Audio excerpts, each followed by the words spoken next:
بسم الله الرحمن الرحيم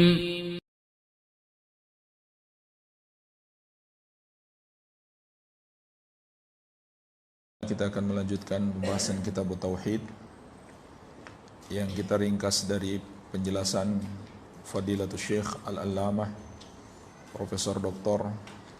Shalih Al-Fauzan hafizahullah taala dalam kitabnya Al-Mulakhas fi Syarhi Kitab Tauhid. Kita masih di bab yang pertama dalam pembahasan dalil yang ke-6, yaitu sebuah athar. Penulis kitab Tauhid Syekhul Islam Asy-Syaikh Muhammad At-Tamimi rahimahullahu taala berkata, qala Ibnu Mas'udin radhiyallahu anhu, berkata sahabat yang mulia Ibnu Mas'ud radhiyallahu anhu, semoga Allah meridai beliau, man arada an yanzura ila wasiyati Muhammadin sallallahu alaihi wasallam allati 'alaiha khatamuhu falyaqra qaulahu ta'ala. Barang siapa yang ingin melihat wasiat Nabi Muhammad sallallahu alaihi wasallam yang tertera di atasnya stempel beliau, maka hendaklah dia membaca firman Allah Azza wa Jalla, Qul ta'alau atlu ma harrama rabbukum alaikum. Katakanlah, kemarilah kalian, aku akan membacakan kepada kalian apa yang diharamkan oleh Rabb kalian atas kalian. Ila qaulihi ta'ala, sampai pada firman Allah, wa anna hadha sirati mustaqiman fattabi'uh, dan bahwasannya inilah jalanku yang lurus, maka ikutilah jalan itu. Al-ayah, yaitu maksudnya surat Al-An'am ayat 151 sampai 153. Jemaah sekalian, inilah sebuah athar dari Ibnu Mas'ud radhiyallahu anhu yang menerangkan tentang 3 ayat yang sudah kita bahas di pertemuan sebelumnya. 3 ayat yang terdapat padanya 10 wasiat. Surat Al-An'am 151, 152 dan 153. Di dalamnya terdapat 10 wasiat. Itu sudah kita bahas dalam pertemuan sebelumnya. Maka di sini ada sebuah athar yang menerangkan tentang betapa agungnya 10 wasiat tersebut, yaitu dari sahabat yang mulia Ibnu Mas'ud radhiyallahu anhu. Syekh Shalih Al-Fauzan hafizahullah menyebutkan dalam athar ini ada 3 pelajaran. Yang pertama, ahammiyatu hadhil wasaya al-'ashr. Pentingnya 10 wasiat ini. Pentingnya 10 wasiat yang terdapat dalam surat Al-An'am ayat 151 sampai 153. Dan sudah kita bahas bahwasannya 10 wasiat tersebut adalah ajaran-ajaran agama yang paling penting. Dan yang paling pentingnya adalah nomor 1, yaitu mentauhidkan Allah dan tidak mempersekutukannya dengan sesuatu apapun. Kemudian penutupannya, yaitu berpegang teguh dengan sunnah Nabi Muhammad sallallahu alaihi wasallam. Jadi 10 wasiat dimulai dengan perintah bertauhid, ditutup dengan berpegang teguh dengan sunnah Nabi Muhammad sallallahu alaihi wasallam. Pelajaran yang kedua, anna Rasul sallallahu alaihi wasallam yusi bima awsa bihillahu. Bahwasannya Rasulullah sallallahu alaihi wasallam berwasiat dengan apa yang Allah wasiatkan. Fa kullu wasiyatillahi fahiya wasiyatun li rasulih sallallahu alaihi wasallam.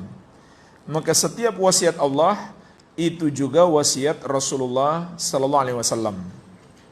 Ini pelajaran yang kedua. Bahwasanya 10 wasiat Allah ini itu juga wasiat Nabi Muhammad sallallahu alaihi wasallam. Dan ini adalah pemahaman Ibnu Mas'ud radhiyallahu anhu. Adapun ucapan beliau, siapa yang ingin melihat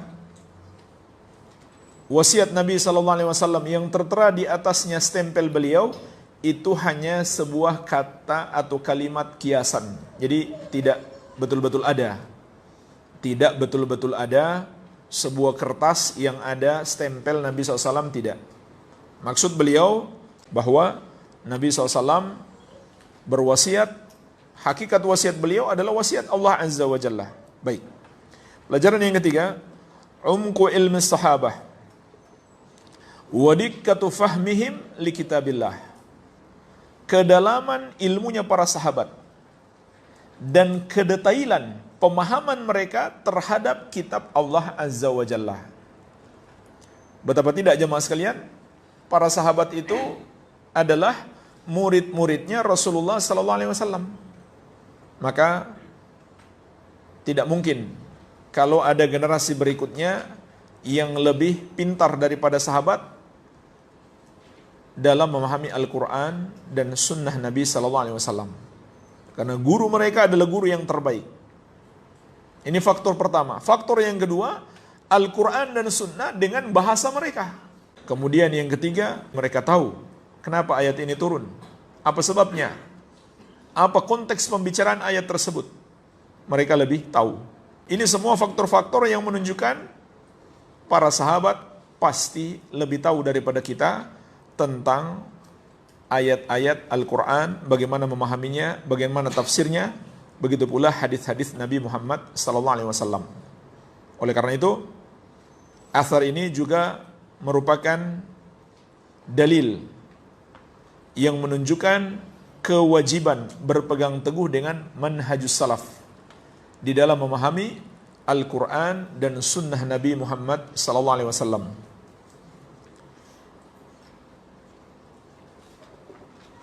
Dan apabila terjadi pertentangan antara pemahaman kita dan pemahaman sahabat, apabila terjadi pertentangan,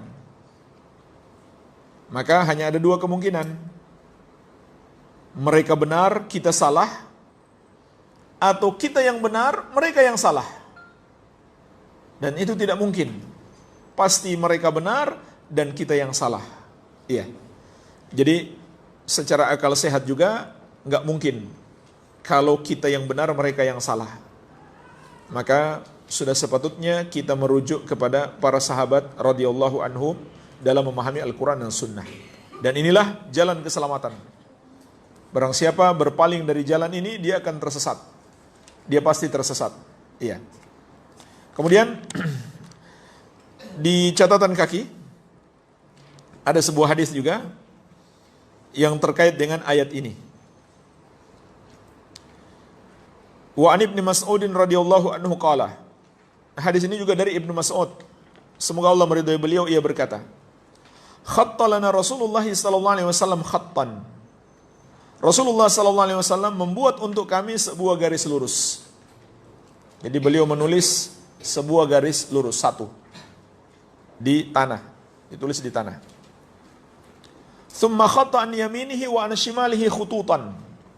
Kemudian beliau menulis atau menggaris di samping kanan dan kirinya garis-garis. Di samping kanan dan kirinya dibuat garis-garis. Ya. Summa qala, kemudian beliau bersabda, "Hadza sabilullah." Yang satu garis ini, inilah jalan Allah.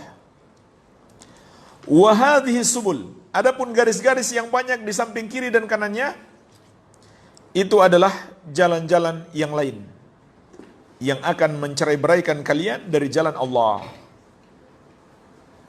Ala kulli sabilin minha syaitanun yad'u ilaihi. Kemudian beliau memperingatkan, di setiap jalan itu ada setan yang mengajak kepadanya. Jadi ini sebuah peringatan dari Nabi sallallahu alaihi wasallam. Di setiap jalan kesesatan ada setan yang mengajak kepadanya, dan jalan kesesatan itu banyak. Sedangkan jalan kebenaran hanya satu, tidak berbilang. Kemudian beliau sallallahu alaihi wasallam membaca ayat ini.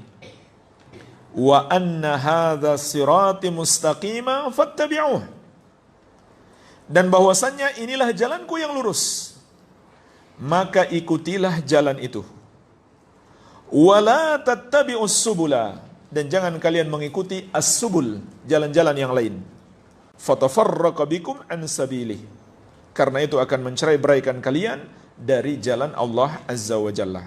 Tafsir Al-Imam Mujahid. As-Subul.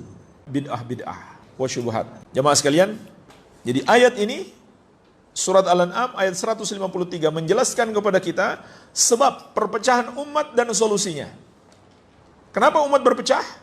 Karena munculnya bid'ah di dalam agama. Allah sendiri yang menjelaskan kepada kita. Lalu apa solusinya? Mengikuti satu jalan, kembali kepada satu jalan, yaitu jalannya Rasulullah sallallahu alaihi wasallam. Oleh karena itu, ayat ini juga memberi pelajaran kepada kita bahwa persatuan yang hakiki adalah bukan sekedar kita berkumpul bersama. Tapi persatuan yang diinginkan dalam syariat adalah bersatu di atas sunnah, meninggalkan bid'ah-bid'ah. Makanya Ibnu Mas'ud radhiyallahu anhu berkata, al-jama'atu ma wafaqal haqqa wa in kunta wahdak. Berjamaah itu artinya yang sesuai dengan kebenaran walaupun engkau seorang diri. Jadi, seorang diri mengikuti kebenaran, dia disebut berjamaah. Banyak orang berkumpul bersama, tapi mengikuti kesesatan, mereka disebut berpecah belah. Walaupun kelihatannya mereka satu. Misalkan satu organisasi, semuanya punya kartu anggota yang sama. Atau mereka melakukan aksi bersama. Tapi mereka memiliki penyimpangan-penyimpangan dan kesesatan. Maka mereka disebut orang yang berpecah belah dalam agama. Walaupun mereka secara zahir nampak bersatu. Dan itulah persatuan orang-orang Yahudi yang Allah sebutkan dalam Al-Quran. Tahsabuhum jami'aw wa qulubuhum syatta. Kamu sangka mereka itu satu, padahal hati mereka berpecah belah. Iya. Jadi bukan persatuan seperti itu yang diinginkan dalam Islam, tapi bersatu di atas kebenaran.